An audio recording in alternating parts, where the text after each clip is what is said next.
जय हिंद दोस्तों। RP target education के यूट्यूब चैनल में आप सभी का स्वागत है। आज हम लोग देखेंगे पेपर नंबर 6 वीडियो नंबर 5। दोस्तों जो वीडियो नंबर 5 होगा ये यूनिट नंबर भी 5 होगा और यूनिट नंबर जो 5 है दोस्तों वो है पाठ्य विषयी क्रियाएं एवं हेतु मूल्यांकन तकनीकी। दोस्तों मूल्यांकन तकनीकी यानी जो पाठ्यक्रम है technique of evaluation for curricular activities, यानी कहने का मतलब है दोस्तों कि जो पाठ्य विषय होगा पाठ्यक्रम होगा उसकी क्रियाएं हेतु मूल्यांकन की तकनीकी क्या है। तो आइए देख लेते हैं मूल्यांकन क्या होता है। सबसे पहले मूल्यांकन के अर्थ को हम समझेंगे। दोस्तों मूल्यांकन का मतलब आप एग्ज़ाम होता है, देखे होंगे आपका एग्ज़ाम होता है, उसके बाद क्लास टेस्ट होता है, उसके बाद पढ़ते समय बच्चों से बीच बीच में कुछ ना कुछ पूछ लिया जाता है पढ़ाते समय। तो ये सारे मूल्यांकन के अंतर्गत ही आते हैं। मूल्यांकन दोस्तों अगर देखा जाए तो ये बच्चों के लिए भी हितकर होता है और शिक्षक के लिए हितकर होता है, क्योंकि अगर देखा जाए तो हम मूल्यांकन ही करेंगे तो हमें पता चलेगा कि इसमें मान लीजिए कि आपके क्लास में 20 बच्चे हैं, तो जब तक हम मूल्यांकन नहीं करेंगे तब तक हमें कंफर्म पता नहीं चलेगा कि बच्चे को कहाँ समस्या होती है, कितना कौन बच्चा पकड़ रहा है, कितना कैच कर रहा है, किस पॉइंट पर बच्चे को दिक्कत हो रही है। तो मूल्यांकन के द्वारा पढ़ाने के क्रम में हमें एक जानकारी प्राप्त होती है जिसके वजह से हम आगे की रणनीतियाँ बनाते हैं। दोस्तों आइए मूल्यांकन के अर्थ को देखते हैं। तो मूल्यांकन से अर्जित ज्ञान, समझ, कौशल और संशोधित व्यवहार की परख की जाती है। डॉक्टर रामाशंकर पांडे के अनुसार बालक ने कितना ज्ञान अर्जित कर लिया है तथा कितना अभी अर्जित करना है। जैसे मान लीजिए कि कोई सब्जेक्ट है, कोई टॉपिक है, तो उस टॉपिक के जितने भी अंश हैं उसमें से कौन कौन सा टॉपिक अर्जित कर लिया है और कौन कौन सा टॉपिक बाकी है, ये हमें मूल्यांकन के द्वारा पता चलता है। उसके व्यवहार में कितना संशोधन हुआ है और अभी कितना शेष है। यदि आदि बातें बालक के अर्जित ज्ञान और व्यवहार की जांच करके ही ज्ञात की जा सकती है। इस प्रकार अर्जित ज्ञान तथा संशोधित व्यवहार की परख करने की प्रक्रिया को मूल्यांकन के नाम से संबंधित किया जाता है। कहने का मतलब ये है दोस्तों कि मूल्यांकन जब हम करते हैं तो बच्चे के अंदर कितनी जो टॉपिक है या क्या पढ़ाया गया है, कितना उसको समझ में आया है, कितना नहीं समझ में आया, ये सारे चीज़ हमें मूल्यांकन के द्वारा मिलता है। दोस्तों मूल्यांकन की एक परिभाषा है, इसको भी हम लोग देख लेते हैं। राष्ट्रीय शैक्षिक अनुसंधान और प्रशिक्षण परिषद के अनुसार यानी NCERT के द्वारा एक मूल्यांकन की परिभाषा दी गई है। ये कौन सी परिभाषा दी गई है? तो मूल्यांकन एक प्रक्रिया है। मूल्यांकन क्या है दोस्तों? तो मूल्यांकन एक प्रक्रिया है। किस चीज़ की प्रक्रिया है? तो जिसके द्वारा यह ज्ञात किया जाता है कि उद्देश्य किस सीमा तक प्राप्त हुए, कक्षा में दिए ये अधिगम अनुभव कहाँ तक प्रभाव उत्पादक रहे और कहाँ तक शिक्षा के उद्देश्य पूर्ण किए गए हैं। ये सारे मूल्यांकन के आपके परिभाषा के अंतर्गत NCERT के अंतर्गत आता है। दोस्तों मूल्यांकन के प्रकार अगर देखेंगे तो मूल्यांकन कई प्रकार के होते हैं। मूल्यांकन के प्रकार मुख्य रूप से 2 प्रकार के होते हैं। पहला है रचनात्मक मूल्यांकन और दूसरा है योगात्मक मूल्यांकन। रचनात्मक मूल्यांकन सीखने की प्रक्रिया के दौरान किया जाता है, जबकि योगात्मक मूल्यांकन सीखने की प्रक्रिया के बाद। दोस्तों आप लोग सुने होंगे फॉर्मेटिव टेस्ट और समेटिव टेस्ट। फॉर्मेटिव टेस्ट जो यहाँ पर देख रहे हैं, ये मूल्यांकन जो होता है ये के पढ़ाई के क्रम में यानी बीच बीच में जो बच्चों से हम लोग प्रश्न पूछते रहते हैं, रचनात्मक मूल्यांकन के अंतर्गत आता है। और समेटिव इवैल्यूएशन, इसका मतलब संकलनात्मक मूल्यांकन, जैसे आपका टॉपिक पूरा हो जाता है तो 6 मंथ के बाद, 3 मंथ के बाद और 1 साल के बाद जो पेपर कराया जाता है, ये आपका संकलनात्मक मूल्यांकन के अंतर्गत आता है। दोस्तों, डायग्नोस्टिक इवैल्यूएशन, निदानात्मक मूल्यांकन, यानी निदानात्मक मूल्यांकन वो मूल्यांकन होता है जिसके द्वारा हमें ये पता चलता है कि बच्चे के अंतर्गत कितना अभी शेष बाकी है और क्या क्या पढ़ाना है। इसी में दोस्तों एक रूप दे और योग दे मूल्यांकन होता है। तो रूप दे और योग दे भी मूल्यांकन क्या होता है, ये सभी मूल्यांकन के बारे में हम लोग देखेंगे। ठीक है, निदानात्मक मूल्यांकन, रचनात्मक मूल्यांकन, संकलनात्मक मूल्यांकन और रूप दे और योग दे मूल्यांकन। ठीक है, अगर मुख्य रूप से देखा जाए तो फॉर्मेटिव और समेटिव मूल्यांकन होता है, रचनात्मक मूल्यांकन और संकलनात्मक मूल्यांकन। आइए देख लेते हैं निदानात्मक मूल्यांकन। दोस्तों, निदानात्मक मूल्यांकन, डायग्नोस्टिक इवैल्यूएशन क्या कहलाता है? निदानात्मक मूल्यांकन एक ऐसा मूल्यांकन है जिसका उपयोग छात्रों की शक्तियों, कमजोरियों, ज्ञान और कौशल का मूल्यांकन करने के लिए किया जाता है। यह मूल्यांकन शिक्षकों को यह निर्धारित करने में मदद करता है कि छात्रों को किस चीज़ में मदद की आवश्यकता है और उन्हें कैसे मदद की जा सकती है। कहने का मतलब है निदानात्मक मूल्यांकन में ये होता है दोस्तों कि जब निदानात्मक मूल्यांकन किया जाता है तो उसमें हमें ये पता चलता है कि छात्रों को कितना और कहाँ कहाँ ज़रूरत है, क्या हमें एफर्ट लगाना है जिससे कि ये छात्र सीख सके और आसानी से सीख सकेगा। दोस्तों, नेक्स्ट जो टॉपिक है शिक्षा में निदानात्मक मूल्यांकन, यानी कहने का मतलब जो शिक्षा है उसमें निदानात्मक जो मूल्यांकन है वो कैसे कार्य कर रहा है। तो निदानात्मक मूल्यांकन जो है यह शिक्षा में यह एक प्रकार का पूर्व मूल्यांकन है जो शिक्षक को छात्रों के ज्ञान और कौशल की मौजूदा स्थिति का आकलन करने में मदद करता है।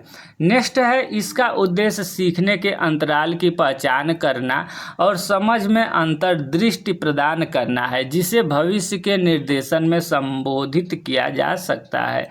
तीसरा है, इसका उपयोग छात्रों को उनकी व्यक्तिगत आवश्यकताओं के अनुसार शिक्षण और हस्तक्षेप प्रदान करने के लिए किया जाता है या किया जा सकता है। दोस्तों, आइए अब देख लेते हैं हम फॉर्मेटिव मूल्यांकन यानी रचनात्मक मूल्यांकन। दोस्तों, रचनात्मक मूल्यांकन अभी हम बताए आपको कि जो पाठ्यक्रम होता है उसके बीच बीच में होता है। तो यह मूल्यांकन सीखने की प्रक्रिया के दौरान होता है, यानी जब हम सीख रहे होते हैं उसी क्रम में होता है। जैसे मान लीजिए कि कुछ भी हम सीख रहे हैं उसके बीच में जो मूल्यांकन होता है वो रचनात्मक मूल्यांकन होता है जो शिक्षार्थियों को अपनी प्रगति और कमजोरियों को समझने में मदद करता है। दोस्तों, रचनात्मक मूल्यांकन से शिक्षक छात्रों की समझ को बेहतर ढंग से जानने और शिक्षण को समायोजित करने में मदद मिलती है। नेक्स्ट है, उदाहरण के लिए अगर देखेंगे रचनात्मक मूल्यांकन में क्विज, छोटे असाइनमेंट, कक्षा में भाग लेना या शिक्षक से छात्रों के बीच चर्चा शामिल हो सकती है।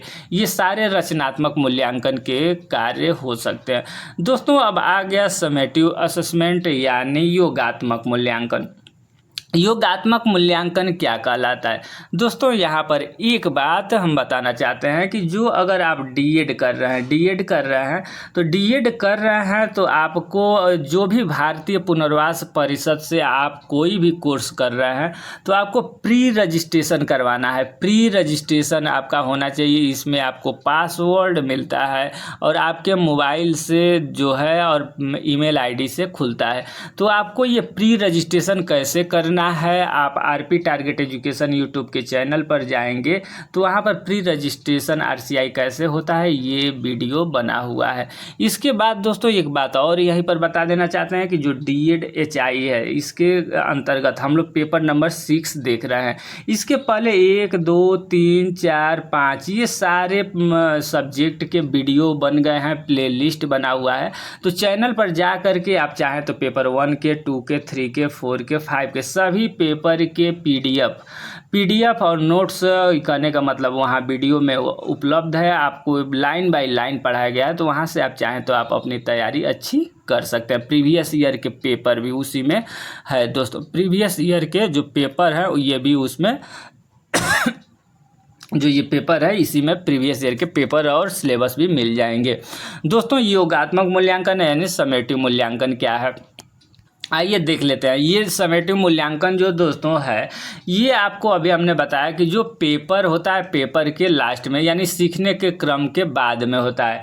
यह मूल्यांकन सीखने की प्रक्रिया के बाद किया जाता है, जो शिक्षार्थियों की समग्र समझ और कौशल को मापने के लिए होता है। योगात्मक मूल्यांकन से शिक्षक को यह समझने में मदद मिलती है कि छात्र ने क्या सीखा और वे कितना जानते हैं। उदाहरण के लिए अगर देखेंगे तो योगात्मक मूल्यांकन में फाइनल एग्जाम होता है, पेपर या प्रेजेंटेशन शामिल हो सकता है।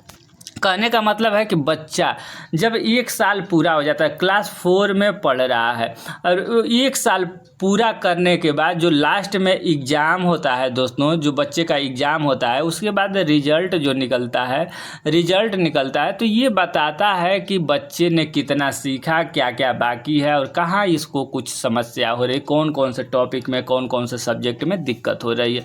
दोस्तों रूप दे और योग दे मूल्यांकन, रूप दे और योग दे मूल्यांकन क्या कहलाता है, इसको भी शॉर्ट रूप में हम लोग देख लेते हैं।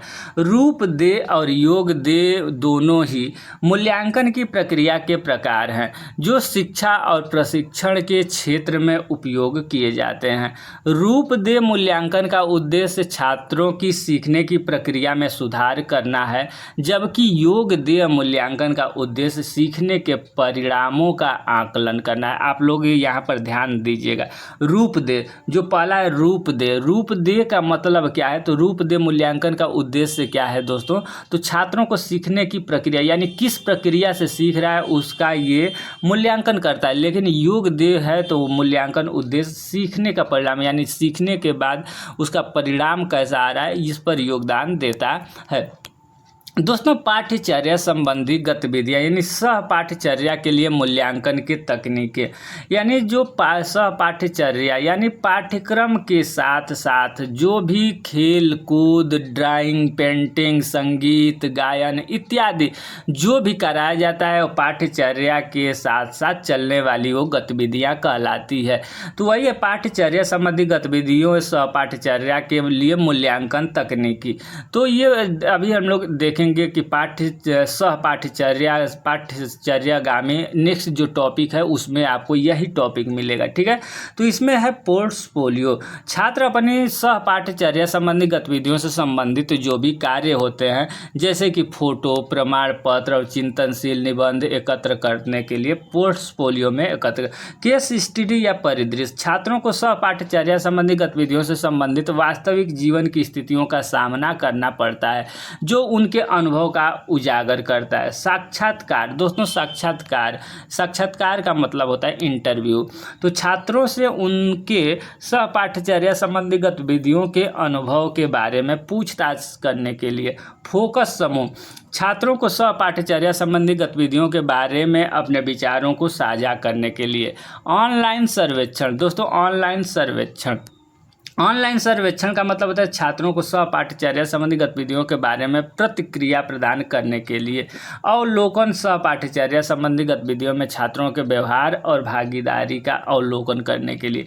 मूल्यांकन, दोस्तों सह पाठ्यचर्या संबंधी गतिविधियों के दौरान छात्रों की प्रगति को ट्रैक करने के लिए मूल्यांकन किया जाता है।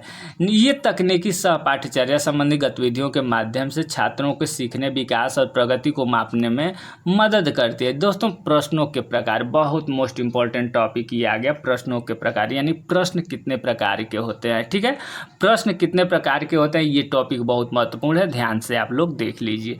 शिक्षक शिक्षण के बाद प्रमुख प्रक्रिया का मापन प्रश्नों के द्वारा करता है। प्रश्नों का प्रमुख उद्देश्य बच्चों को अपने विचार, बात, अनुभव को व्यक्त करने के लिए उत्तेजित करना। मूल्यांकन में हम अलग अलग प्रकार के प्रश्नों के प्रकार का का उपयोग करते हैं। प्रत्येक प्रश्न का अपना एक प्रवृत्ति, प्रकार, उद्देश्य होता है। प्रश्नों के चौड़ाई के आधार पर इसे प्रत्यक्ष प्रश्न यानी डायरेक्ट क्वेश्चन, अप्रत्यक्ष को इनडायरेक्ट क्वेश्चन, अनुमानित प्रश्न इन्फेरेंशियल क्वेश्चन के रूप में बांटा गया है। अब आइए देख लेते हैं प्रश्न एक एक करके कि प्रश्न क्या कहलाते हैं, कैसे कैसे प्रश्नों के बारे में क्या कहलाता है प्रत्यक्ष प्रश्न। दोस्तों, प्रत्यक्ष प्रश्न का मतलब होता है प्रत्यक्ष के प्रश्नों के उत्तर का आधार पाठ्य पुस्तक पर आधारित सूचनाओं से सीधा संबंध रखता है। इस प्रकार प्रश्नों का उत्तर विषय वस्तु या निर्धारित विषय से बिना प्रयत्न के द्वारा प्रश्नों का उत्तर दिया जाता है। यह विषय वस्तु के ज्ञान और समझाने के संबंध रखते हैं, जैसे वेयर, व्हाट, विच, कहाँ, क्या, कौन सा। विषय वस्तु के आधार पर हम इस प्रकार के भी प्रश्न पूछते हैं, जैसे कि रिक्त स्थानों की पूर्ति करो, मिलान करो, या दो शब्दों में उत्तर दो, वाक्य या पैराग्राफ में उत्तर दो, सही और गलत बताओ। ये सारे प्रत्यक्ष प्रश्न के अंतर्गत आते हैं। दोस्तों, अप्रत्यक्ष प्रश्न इनडायरेक्ट क्वेश्चन। अप्रत्यक्ष प्रश्न का उत्तर विषय वस्तु या निर्धारित विषय के उत्तर से प्रत्यक्ष संबंध नहीं रखता है। विषय से सूचनाओं, जानकारी आदि से उपस्थित उत्तर से संबंधित है। अप्रत्यक्ष प्रश्न के उत्तर में बच्चे भाववाचक, तुलना करना, व्याख्या करना आदि विषय वस्तु से संबंधित होता है। प्रश्नों का उत्तर निर्धारित विषय के आंतरिक उत्तर से अलग अलग प्रकार से संबंध रखता है, जैसे व्हाई, हाउ, क्यों, कैसे। ठीक है। नेक्स्ट है दोस्तों अनुमानित प्रश्न। अनुमानित प्रश्न क्या कहलाता है? तो तीसरे प्रकार के प्रश्नों का अनुमानिक के रूप में वर्गीकृत किया गया है। वे प्रश्न होते हैं जिनका उत्तर अप्रत्यक्ष रूप या विस्तारित रूप में होता है। इस प्रकार के प्रश्नों का उत्तर हम बच्चों को तुलनात्मक रूप से देने के लिए कहते हैं, या बच्चे प्रश्नों का उत्तर तुलनात्मक भाववाचक के साथ अपने पूर्व अनुभव को निर्धारित विषय वस्तु से जोड़कर उत्तर देते हैं। इस प्रकार के प्रश्नों में बच्चे अपने विचार को विस्तार और सोच के आधार पर प्रश्नों के उत्तर देते हैं, जैसे क्यों। ठीक है। नेक्स्ट है दोस्तों भाषा और ज्ञान पर आधारित मूल्यांकन। ये क्या है इसको देख लेते हैं। दोस्तों, भाषा और ज्ञान पर आधारित मूल्यांकन।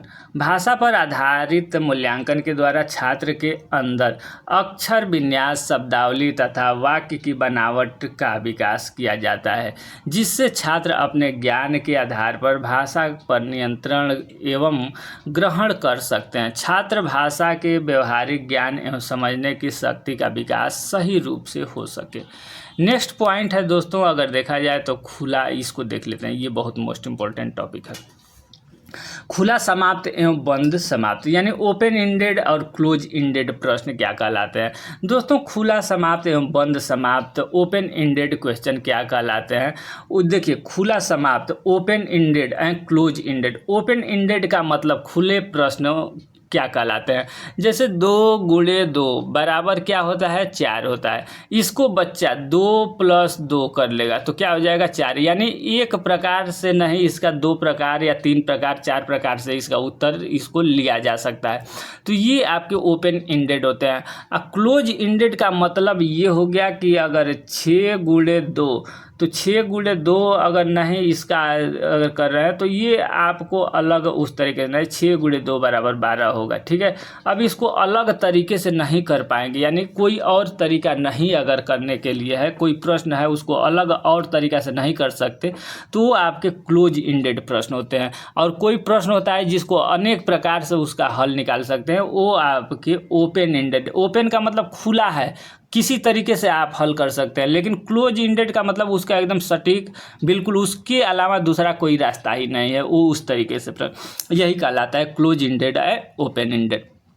दोस्तों जिसमें कई प्रश्नों के उत्तर छात्र को अपने शब्दों में देना होता है और उत्तर के शब्दों की संख्या निर्धारित कर दी जाती है, जिसे बंद समाप्त कहते हैं। जो प्रश्न संभावना वाले होते हैं उनके उत्तर संभावित होते हैं, उसे खुला समाप्त कहते हैं। यानी कहने का मतलब ये है, देखिए यहाँ पर थोड़ा सा, कि जिसमें कई प्रश्नों के उत्तर छात्र को अपने शब्दों में देना होता है, ठीक है, और उत्तर के शब्दों की संख्या निर्धारित कर दी जाती है, है कि जिसमें कर दी जाती है। जैसे उत्तर की संख्या निर्धारित की आपको 60 शब्दों में उत्तर देना है, ठीक है।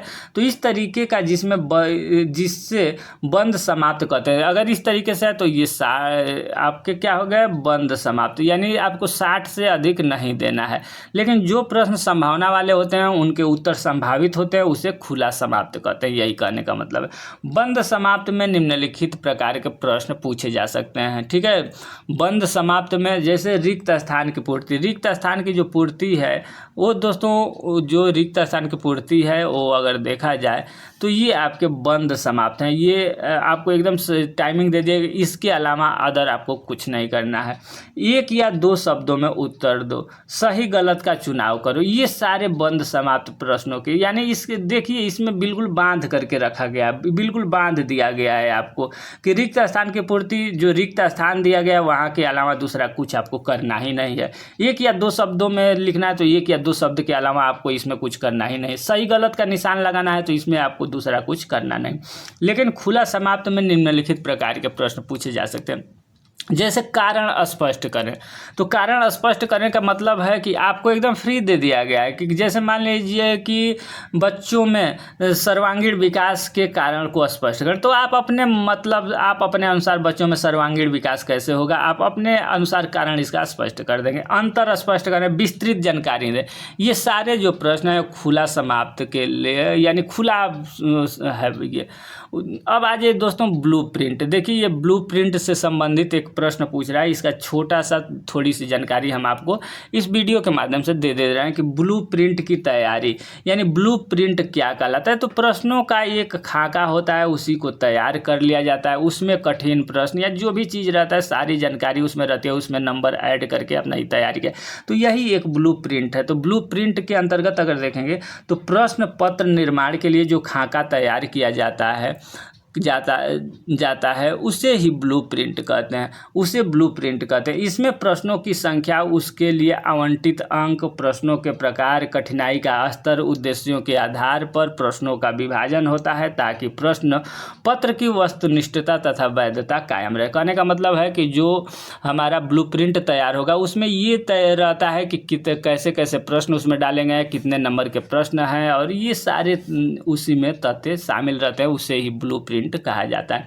दोस्तों ब्लूप्रिंट के अंतर्गत अगर देखा जाए तो ब्लूप्रिंट एक प्रश्न पत्र के लिए एक संरचनात्मक योजना है जो यह सुनिश्चित करता है कि प्रश्न पत्र में पाठ्यक्रम के विभिन्न पहलुओं को समान रूप से शामिल किया गया है और छात्र के ज्ञान और कौशल के सभी पहलुओं को ठीक से जांचा जा सके। यह एक तरह की ब्लूप्रिंट है जो यह बताता है कि प्रश्न पत्र कैसे बनाया जाना चाहिए, किस तरह के प्रश्न पूछे जाने चाहिए और विभिन्न विषय और अवधारणाओं को कैसे शामिल किया जाना चाहिए। नेक्स्ट प्रश्न है दोस्तों ब्लूप्रिंट के मुख्य घटक। ब्लूप्रिंट के मुख्य घटक कौन कौन से हैं ये आप देख लीजिए।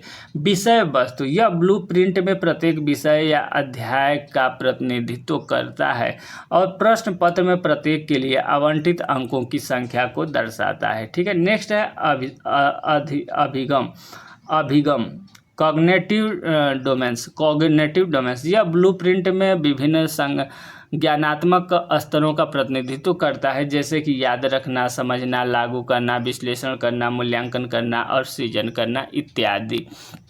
दोस्तों इसके बाद देखेंगे प्रश्न के प्रकार।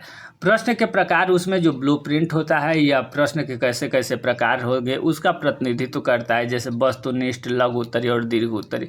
कठिनाई का स्तर, यह ब्लूप्रिंट में प्रश्नों के कठिनाई के स्तर को दर्शाता है जो आसान, माध्यम और कठिन हो सकते हैं। अंकों का विभाजन, यह ब्लूप्रिंट में प्रत्येक विषय, ज्ञानात्मक स्तर, प्रश्न प्रकार और कठिनाई स्तर के लिए आवंटित अंकों की संख्या को दर्शाता है।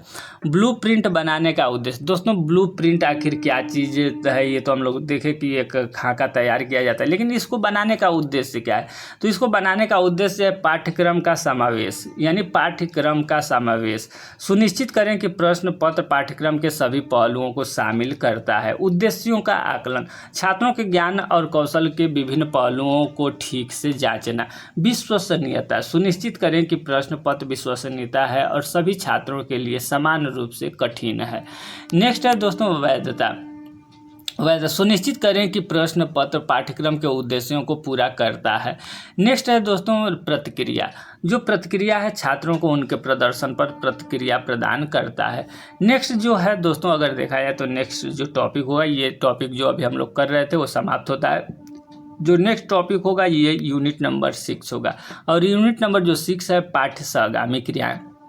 दोस्तों पाठ्य सहगामी क्रियाएं क्या कहलाती है? आप लोग क्लास में पढ़ते होंगे तो आपको दोपहर में खेल कूद कराया जाता होगा, कभी टूर पर ले जाया जाता होगा, कभी शनिवार को संगीत कला कराया जाता होगा, पेंटिंग कराया जाता है। तो ये सारे के सारे जितनी क्रियाएं हैं, ये सारी क्रियाएं आपसे बाल सभा हो गया इत्यादि, लेखन कौशल हो गया, ये सारी पाठ्य सहगामी क्रियाएं के अंतर्गत आते हैं।